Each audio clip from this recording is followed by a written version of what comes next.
compare those integers, whichever one's larger is the one that wins. Okay? Because again, we're assuming that these nodes are pretty much equal, no one's special, we just have to pick somebody. Okay? So the reason that we have process IDs, the reason that we use that as our criteria, is because every process has got to have a process ID. You get one of those when you're instantiating. So everybody has a process ID, and those process IDs are directly comparable to one another. So if we're gonna choose some criteria, everybody has to have that value, and those values have to be directly comparable. Okay. So what's happening here? Okay. Node 7 did have the highest process ID, and here these are just, incrementing by one. So your number here is gonna be your process ID. So node 7 basically was the coordinator. Node 7 drops off the network. And what happens is, each one of these nodes is gonna have some kind of a timer, and it's gonna say, well, hey, if I don't hear from the coordinator within X amount of time, we have to assume it's gone. It dropped off the network, it wandered off. Okay. So when you realize that somebody has dropped off the network, what you're going to do is you're gonna send out an election message to pretty much everybody else on the network. Because at this point, you don't necessarily know who is there and who is gone. Okay. We talked about this. This is what's called a network partition. What is a network partition?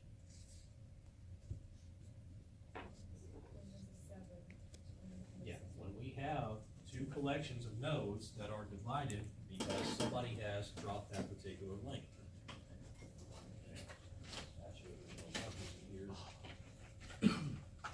Okay, so again, if we have some kind of network that looks like this.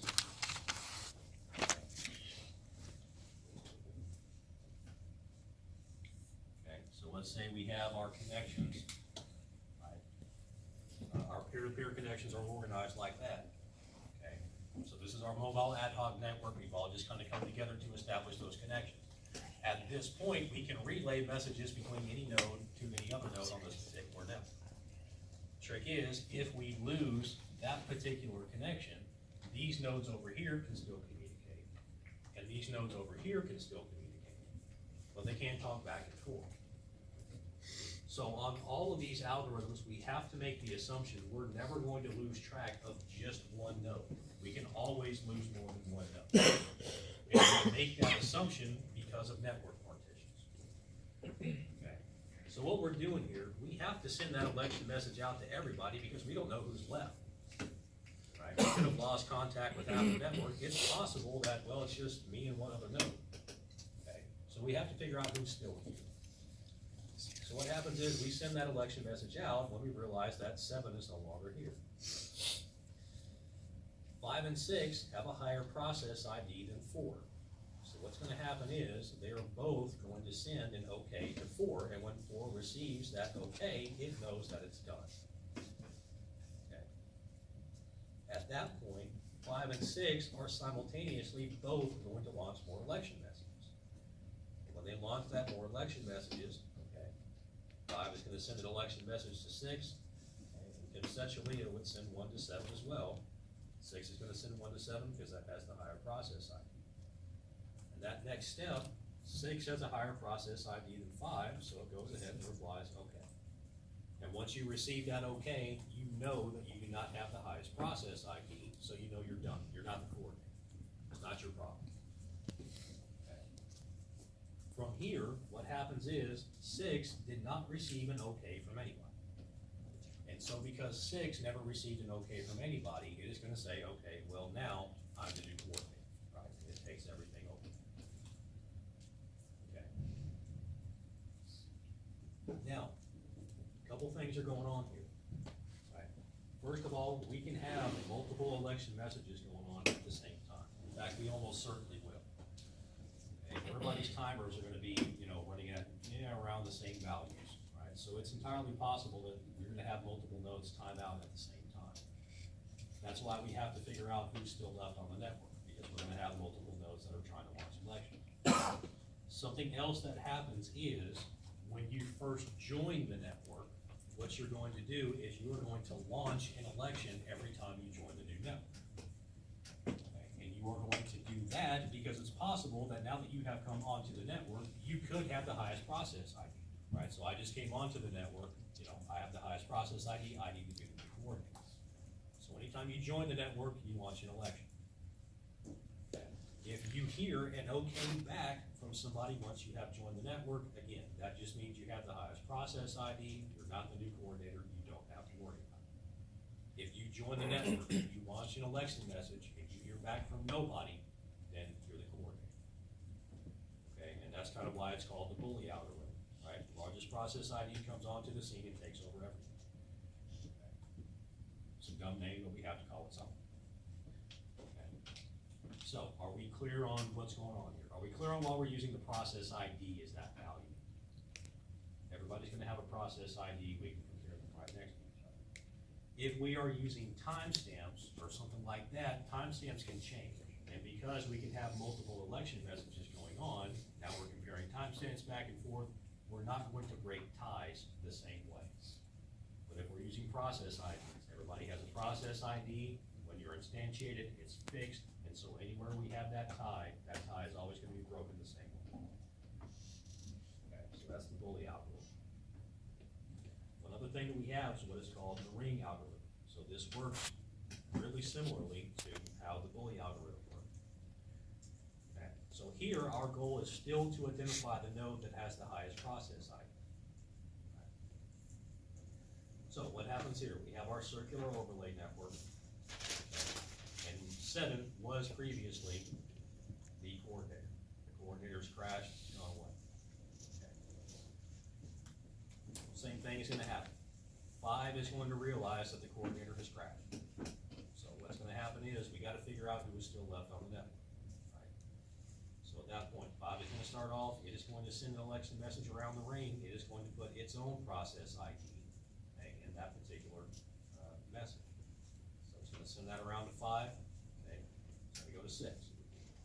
6 is gonna know that its immediate successor, 7, however, 7 is not responding. So kind of like we did with distributed hash tables, we're gonna have whoever the successor after 7 would have been, so we're gonna continue to try to forward it around the ring. Okay, so we forward it around the ring, it's gonna get to 0, 0 is gonna put its process ID in that particular message, it's gonna forward it to 1, same thing. Okay, now, how this is being illustrated here, it kind of looks like that link is broken. Okay, that link's actually not broken, that link's whole. Okay, it's just demonstrating that 2 is also launching an election at the same time. Okay, so 2 is going to say, okay, well, coordinator dropped, we have to have an election, so it's gonna forward that election message, it's gonna put its process ID in there to 3, so it's gonna put its process ID in there and forward it to 4. And 4 is gonna put its process ID in there and forward, right? How do you know that we have reached everybody who is still on that particular network? How do we know we've sampled everybody who's still left? Whenever you find your own number? Yeah, when you see your own number in that election message, you know you've circumnavigated whoever's left. Okay, so when you see that, what you are going to do is you are going to look inside of that election message at the list of all the processes that are still remaining on the network. And at that point, you're gonna say, okay, well, 6 has the highest process ID of everybody who's left. 5 is gonna send a message to 6 and say, hey, you're gonna do coordinate. Now, 5 launched an election and 2 launched an election at the same time. Are 5 and 2 going to choose the same coordinator?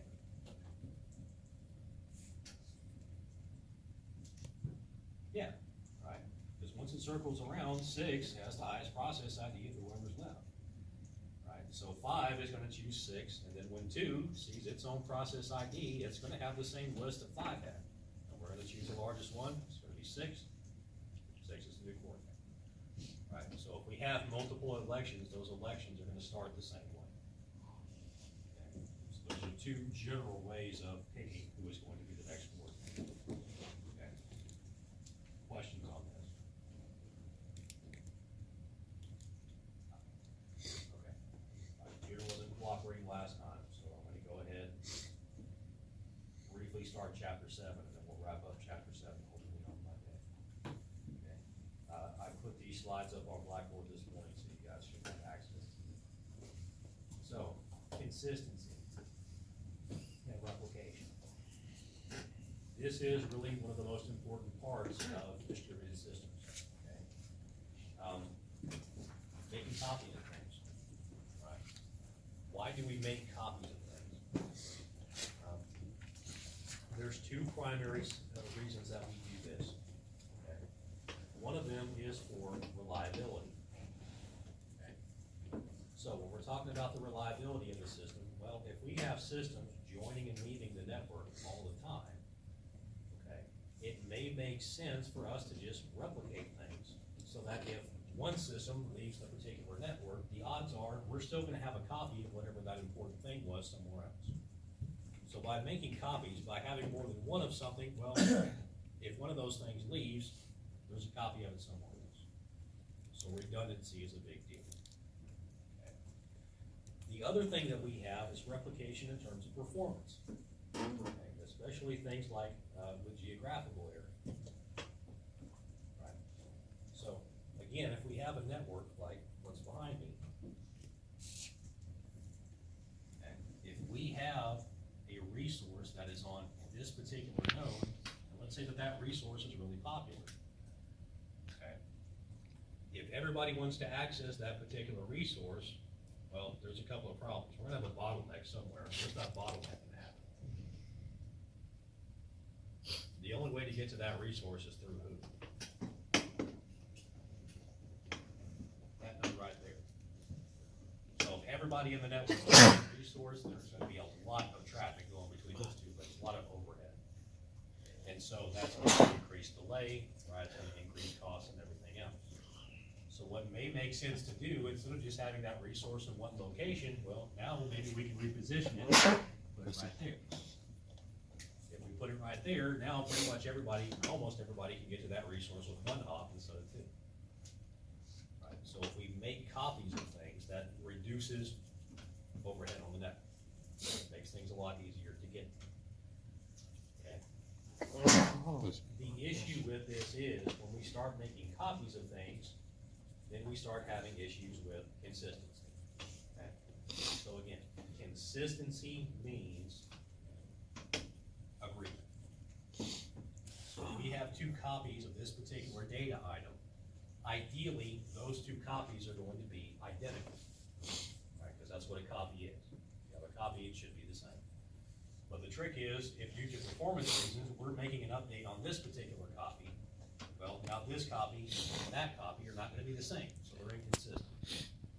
So the trick is, we have to choose how and when we are going to bring those copies up to date. So we need to have criteria to choose when we're going to bring those copies up to date. Okay. Now, with this particular model, okay, we have seen some issues with this particular model. This I'm not really worried about, okay? However, when we choose what to apply, when we have to apply it, we have to have some kind of criteria to look at. Okay, so what we have to do is that it's really not going to be a practical thing to keep these systems or to keep those copies 100% up to date at all times. Okay, so we need to choose how much inconsistency we can tolerate. Now, there are going to be times where we have to have 100% consistency at all times. We can tolerate no inconsistency whatsoever. But most of the time, we can have a little bit of fudge room. And so what we need to do is we need to have some way of putting an upper bound on the amount of inconsistency we can actually tolerate. Okay, and to do that, we can use what are called CONITs, or consistency units. Okay. So on these particular units, we got a couple of different things going on here. We got replica A, replica B, those are gonna be two copies of the network. Our CONIT is our consistency unit. So that is going to be the data that we are attempting to keep consistent in those two particular copies. We know that those copies are going to vary from one another eventually. So over here, X should be the same X as it is over here, Y should be the same Y as it is over here. There's gonna be variance there eventually, we know that. What we have to choose is, how much inconsistency can we actually tolerate, and what metric are we going to use to decide on? Okay, so a couple of things going on here. To define these inconsistencies, we're looking at a couple of different things. We have a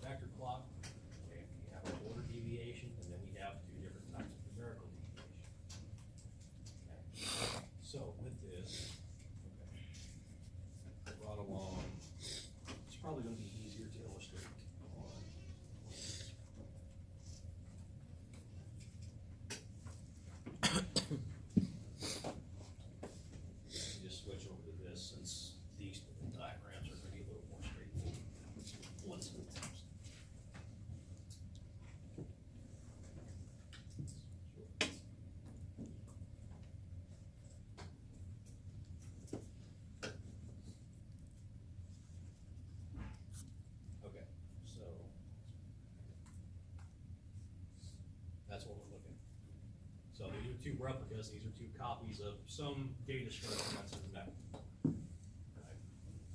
Now, again, our CONNET is the data that is actually we're attempting to keep consistent. So ideally, X would equal X, Y would equal Y, but there's variance here. Right? So what we have to do is we have to establish an upper bound on how much variance we're actually going to tolerate. Okay? So let's just kind of work through here and look at how we're going to fill out each one of these units. When we are looking at this particular operation, okay, so we have an operation here, and this is what we're concerned with. 5 is going to be the vector clock at that particular replica. That value there, that character, is going to be the origin of that particular operation. So what we have here, this operation, x equals x plus 2, originated at node B, okay, at time 5, according to its local clock. Okay. Last operation that we had on this particular replica originated from node A at time 14. Okay. So we're gonna fill out our vector clock kind of similar to the way that we did in chapter 6. Position of vector clock in here, that first position is always gonna stand for node A, second position is always gonna stand for node B. Okay, so what we're looking at, the last operation locally, because that's replica A, okay, was at time 14. Just like with vector clocks, we can't have two operations happen simultaneously. Okay, so what we're going to do, that first position in that vector clock, we are going to record as being time 15. Okay, so what we're doing is, we're taking that value, we're adding 1 to it, and that becomes 15. Sorry guys, I know my handwriting isn't great, but that's 15. We're adding 1 to it because we can't have two operations happen simultaneously. We're gonna look at the last operation that we received from B. The last operation that replica A received from B, actually that first operation right there, right? We don't see anything else from it. So that second value is going to stand in for what we received from B. And so as far as we know, that was the last thing that B ever did, and then it dropped off the network forever, so we're going to record that spot. Okay, just coming from right there. So that's the vector clock at A. Quick question. Yeah. Why do you add 1 to the 14, which is what replica A was doing, but you don't Because- add 1 to the 5? Just like with vector clocks, okay, we take whatever value is coming in remotely and we keep that Okay, yeah. value, whereas if it's a local operation, then we have to increment. Because we can't have two things happen simultaneously. That's why we have to increment like that. Over here at replica B, okay, these are the operations that have been performed on replica B's data. Has it had any operations from replica A? Hadn't seen anything. And just like with vector clocks, if you haven't seen anything from that particular node, you have to assume nothing's happened. It ends up being 0. Okay. Local clock here, replica B, timestamp, last thing we had was a 10, so we're gonna increment it. It's gonna be 11, that's gonna be our vector clock. Order deviation is the number of operations that we can reorder if we actually need to. Okay. So what that means is, if we have a grayed out operation, what we're gonna say is that those operations have been committed. Okay, so we've written that out to non-volatile storage, we cannot reorganize them if we need to. Okay. If something has not been committed, what that means is, we can rearrange those and put those operations in a different order if we have to. So order deviation, okay, we're gonna say that we have two operations here that can be reordered if we need to, we're gonna call our order deviation 2.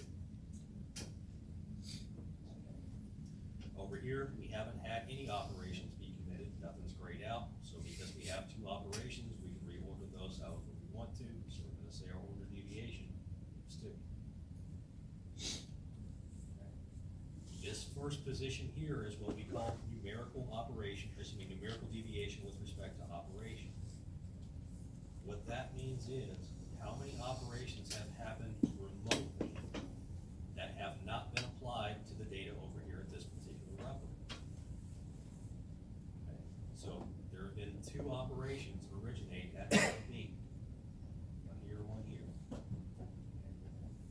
seen over here is that operation 5B.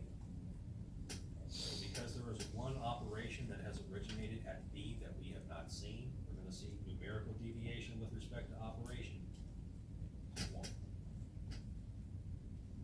Okay. So we'll go over here, replica B, how many operations have taken place at replica A that we have not seen over here at B? Well, we haven't seen any operations from A over here at B. Okay, so there's been 1, 2, 3. So numerical deviation with respect to operation would be 3. Okay. This other thing is what we call numerical deviation with respect to value. Okay. What we're gonna do here, we're going to take what we have committed locally, and we are going to compare it against what is presently in memory remotely. So CONIT is what is presently in memory, committed what's been written to non-volatile storage, or written to DIMS. We're gonna compare the X's to the X's, the Y's to the Y's, and we're gonna take the largest difference. X compared to the X, that's X equals 2, X equals 2, the difference is 0. Y to Y, that's Y equals 2, Y equals 3, the difference is 3, we're going to record 3. Okay, same thing here, we're going to compare what is presently in memory, what is committed locally to what is presently in memory remotely. Keep the largest difference. Differences in the X's is 6, differences in the Y's is 3, we're going to record that's 6. Okay, now, why are we doing this? Okay, we can take any one of those quantities and we can establish an upper bound on that particular quantity. And we say, okay, if we get to a point where we really have not applied these operations yet, we have to trigger an update. Okay, so for instance, with numerical deviation, let's say we have numerical deviation with respect to value. Okay, so we can say, now we're actually looking at the literal values themselves in memory. Let's say we want to establish an upper bound on that. And we say, for this application, the inconsistency that we are prepared to tolerate with those values, we're just gonna set the upper value at 10. If the differences between the values here is greater than 10, we need to trigger an update. Okay. We can look at numerical deviation with respect to operation. Okay. So if we're gonna say, hey, we're over here, okay, replica A has been making a whole lot of updates. Right? So let's say we want to establish the upper bound on the number of updates that we have not applied. Let's just say we're gonna set it at 5. If there are more than 5 updates over here at replica A that we have not applied to our values over here, we're gonna trigger an update. Okay. So basically what all of these things are ways of quantifying inconsistency. And if we quantify that inconsistency, then we can set an upper bound. So this is just different ways of establishing ways of quantifying. Yes? I'm sorry, I'm writing notes. So the last part of you saying when they choose to do it, what was that again? So what we want to do is that we want these replicas to be identical. We want everything that's happening over here to be reflected over here and vice versa. The trick is we have to choose when we're gonna trigger that update. Because we don't necessarily wanna have an update. If we have one minor change, it may not be worth the cost to update everybody right then. However, if we are not gonna trigger an update, anytime we change anything, we have to choose when we are going to apply that update. Okay? So what happens is, we have to quantify that inconsistency. And if we quantify it, we can establish an upper bound. And if it hits that upper bound, we can update when it hits that upper bound. So it's a way for us to decide how much inconsistency we're